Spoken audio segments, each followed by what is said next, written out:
Good evening সকল মাধ্যমিক পরীক্ষার্থীদের। আজ আমরা পর্ষদ টেস্ট পেপার 2025-এর পেজ নম্বর 79-এ যে সকল গ্রামারগুলি রয়েছে সেগুলি একেবারেই বুঝিয়ে সলভ করাবো।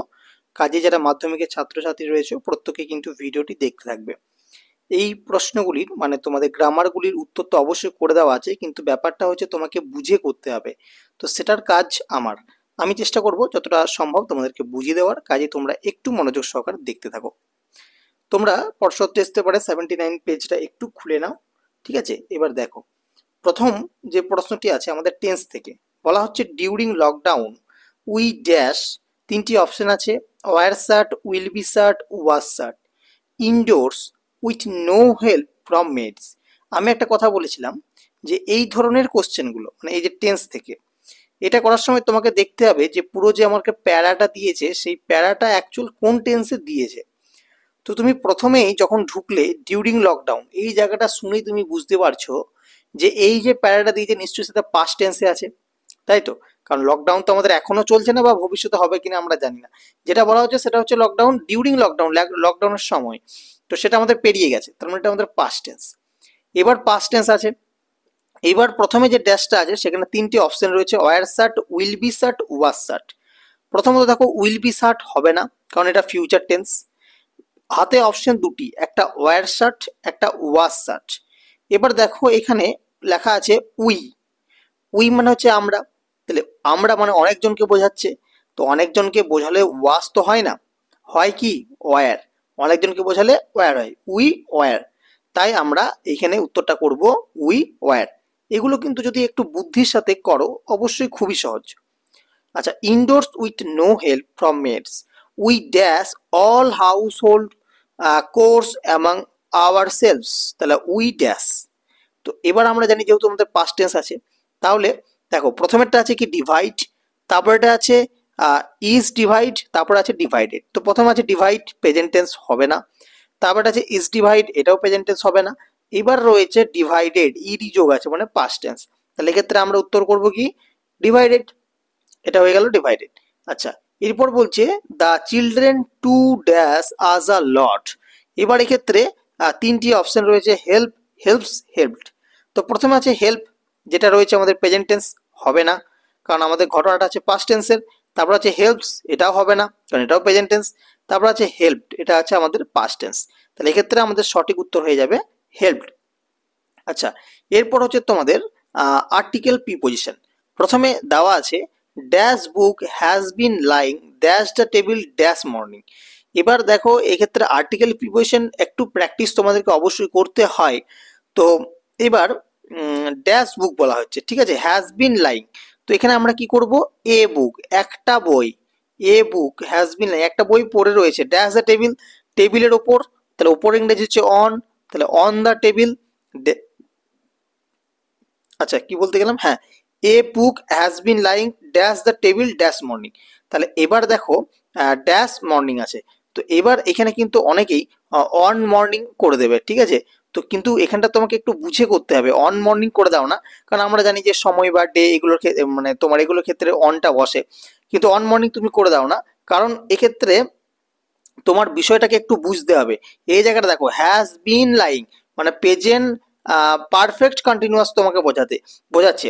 আর প্রেজেন্ট পারফেক্ট কন্টিনিউয়াসে আমরা জানি যে কোনো জিনিস পড়ে রয়েছে মানে অনেকক্ষণ থেকে, সকাল থেকে, যেমন আজ সকাল থেকে বৃষ্টি হচ্ছে, আজ দুপুর থেকে সে ঘুমাচ্ছে, এরকমগুলো বোঝালে সেক্ষেত্রে আমরা কি করি, সিন্স অথবা তোমাদের সিন্সটা ব্যবহার হয় বা ফর, ঠিক আছে, এগুলো ব্যবহার হয়। তো এবার সকাল থেকে, তাহলে আমরা এক্ষেত্রে কি করব, সিন্স লাগাবো, NISINCE সিন্স, ঠিক আছে? তাহলে a book has been lying on the table since morning, সকাল থেকে, ওই জন্য আমাদের এখানে সিন্সটা বসলো, ঠিক আছে? আশা করি বোঝা গেল। আচ্ছা, এবার আছে অজয় শেড। আচ্ছা দাঁড়াও, বলা হচ্ছে Ajay said can you come tomorrow, change the narration. এবার দেখো অজয় শেড, এখানে কিন্তু কোশ্চেন মার্ক আছে, তার মানে অজয় সেটটা আমাদেরকে কিন্তু চেঞ্জ করতে হবে। তাহলে আমরা কি করব, যেহেতু কোশ্চেন মার্ক আছে আমরা প্রত্যেকে জানি যে জিজ্ঞাসা করছে, তাহলে অজয় কি করব আমরা, অজয় আক্সড, অজয় আক্সড, তাই তো? এবার আমরা জানি যে WH যদি কোশ্চেন থাকে সেক্ষেত্রে মানে এই জায়গাটা যদি WH থাকে সেক্ষেত্রে কোনো চেঞ্জ করতে হয় না, কিন্তু যদি কিছু না থাকে সেক্ষেত্রে আমরা ইফ বা উইদার বসাই। তাহলে আমরা এক্ষেত্রে ইফ বসাবো। অজয় আস্কড ইফ ইউ লেখা আছে, তাই তো? তাহলে ইউ মানে ইউ মানে কি তোমাকে বোঝাচ্ছে, মানে আমাকে বোঝাচ্ছে। তাহলে কাম টুমরো, টুমরোটাকে আমরা চেঞ্জ করি কি নেক্সট ডেতে। তাহলে ভালো করে একবার বুঝে নিই।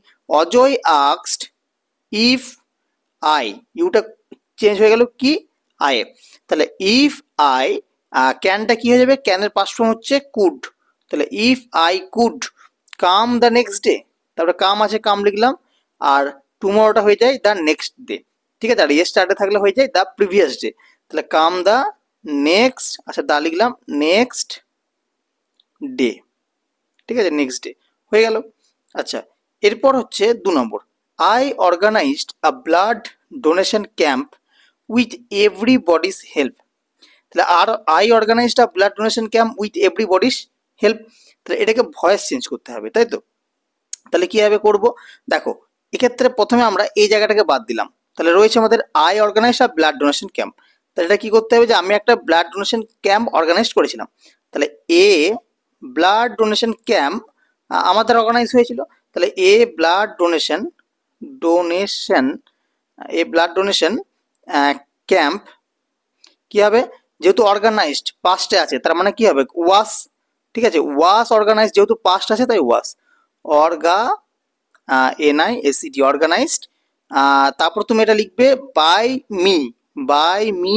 দেখো তারপর আছে, তারপরে বাকি যেটা আছে না ক্যাম্পের পর সেটা তোমাকে লিখে দিতে হবে উইথ এভরিবডিস হেল্প।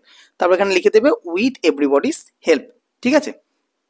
তো তোমাকে শুধু মেন জায়গাটা চেঞ্জ করে নিতে হবে, বাকি যেটা আছে সেটা তুমি হুবহু লিখে দেবে। আচ্ছা, 3 নম্বর দেখো, do not read the letter, it is confidential, ঠিক আছে। তাহলে এটাকে জয়েন করতে বলেছে, তুমি সিঙ্গেল সেন্টেন্সে জয়েন করতে পারো। তো একেবারে সোজা বিষয়টা, do not read the letter it is confidential, ঠিক আছে। তাহলে এটাকে একেবারে সহজভাবে তুমি লিখতে পারো যে do not do not read the confidential letter, একবারে সিঙ্গেল সেন্টেন্সে করে দিলে। তাহলে ডু নট মানে আত্মবিশ্বাসের সাথে লেটারটি পড়ো না, আত্মবিশ্বাসী লেটারটি পড়ো না, মানে বিশ্বাসী আর কি। তো ডু নট রিড দ্য, আমি আর লিখছি না, এটা লিখে দিচ্ছি, কনফিডেন্সিয়াল লেটার লিখে দিলাম, ঠিক আছে, কনফিডেন্সিয়াল লেটার। তো do not read the confidential letter, তার মানে এটাকে যদি ভেঙে দাও, do not read the letter it is confidential, মানে ওই লেটারটাকেই বোঝাচ্ছে। তো সুতরাং আমরা এটাকে একটা ভাবে জয়েন করে দিলাম। আচ্ছা, এরপর হচ্ছে তোমাদের ফ্রেজাল ভাব। তো ফ্রেজাল ভাবটা কি করে করতে হয় আমরা জানি প্রত্যেকেই। তো এখানে শেখার একটা বিষয় আছে, ঠিক আছে, তাছাড়া তোমাকে মুখস্থই রাখতে হবে। প্রথম দেখো আছে পোস্টপন্ড, পোস্টপন্ড মানে কি আমাদের বন্ধ করে দেওয়া। তাহলে এবার পোস্টপন্ড, এবার 4টের মধ্যে তোমাকে বের করতে হবে। তো পোস্টপন্ডেড, পোস্টপন্ড আছে, আছে ইডি আছে যোগ। তাহলে পোস্টপন্ড মানে বন্ধ করে দেওয়া, যেটার ফ্রেজাল ভাব হয় কি পুট অফ, বন্ধ রাখা, পুট অফ। এবার যেহেতু এখানে ইডি যোগ আছে তাহলে পুটের পাস্ট ফর্ম আমাকে বসাতে হবে। তো পুটের পাস্ট ফর্ম পুটই হয়, পুট পুট পুট। তাহলে এখানে আমরা লিখবো যে পুট অফ, ঠিক আছে, প্রথমেরটা হয়ে গেল পুট অফ। তারপর হচ্ছে এক্সকেপ্ট, এক্সেপ্ট মানে পলাতক বা পালিয়ে যাওয়া, ঠিক আছে, এক্সকেপ্ট। তো পালিয়ে যাওয়া দেখো কোনটা বোঝাচ্ছে ক্ষেত্রে, আমাদের এখানের মধ্যে যে অপশনগুলো রয়েছে সেখানে দেখো তোমাদের এক্ষেত্রে রান অ্যাওয়ে রয়েছে, পালিয়ে যাওয়া, রান অ্যাওয়ে। তো এবার এখানে যেহেতু এক্সকেপ্ট মানে পাস্ট টেন্সে রয়েছে, তা রান অ্যাওয়েতে করা যাবে না, রানের যে পাস্ট ফর্ম সেটা হচ্ছে র্যান অ্যাওয়ে, র্যান অ্যাওয়ে, ঠিক আছে, এটা তোমাকে বসাতে হবে। আচ্ছা, এরপর হচ্ছে আন্ডারস্ট্যান্ড, আন্ডারস্ট্যান্ড মানে কি বোঝা, আমরা জানি এটার ফেজাল ভাব হচ্ছে মেক আউট, মেক আউট মানে বুঝে ফেলা। তো মানে আন্ডারস্ট্যান্ড ফেজাল ভাব হিসাবে ইউজ হচ্ছে। তাহলে আন্ডারস্ট্যান্ড আছে কিন্তু আন্ডারস্টুড নেই, মানে একটা প্রেজেন্ট টেন্সে আছে। তাহলে তোমাকে এটা যে টেন্সে আছে সেটাতে রাখতে হবে, মানে তোমাকে মেক আউটেই রাখতে হবে। তাহলে হয়ে গেল। তাহলে এগুলো ছিল আজকের গ্রামার, মানে 79 পেজের। আশা করি তোমরা বুঝতে পেরেছো। কোনো অসুবিধা হলে অবশ্যই তোমরা কমেন্ট সেকশনে জানাবে। আর এর আগে আমি যতগুলো পর্ষদের টেস্ট পেপার, মানে পর্ষদ টেস্ট পেপারে যতগুলো পেজ রয়েছে আগে আমি সবগুলো সমাধান করে দিয়েছি, গ্রামারগুলি বুঝিয়ে করেছি। তোমরা চাইলে দেখে নিতে পারো, আমি ডেসক্রিপশন বক্সে লিঙ্কগুলো দিয়ে রাখছি। আর এর পরবর্তী ভিডিওগুলো একটু ওয়েট করো, আমি পুরো টেস্ট পেপারে যতগুলো রয়েছে সবগুলোর সমাধান তোমাদের দিয়ে দেবো। ধন্যবাদ সকলকে সম্পূর্ণ ভিডিওটি দেখার জন্য। দেখা হচ্ছে পরবর্তী ভিডিওতে।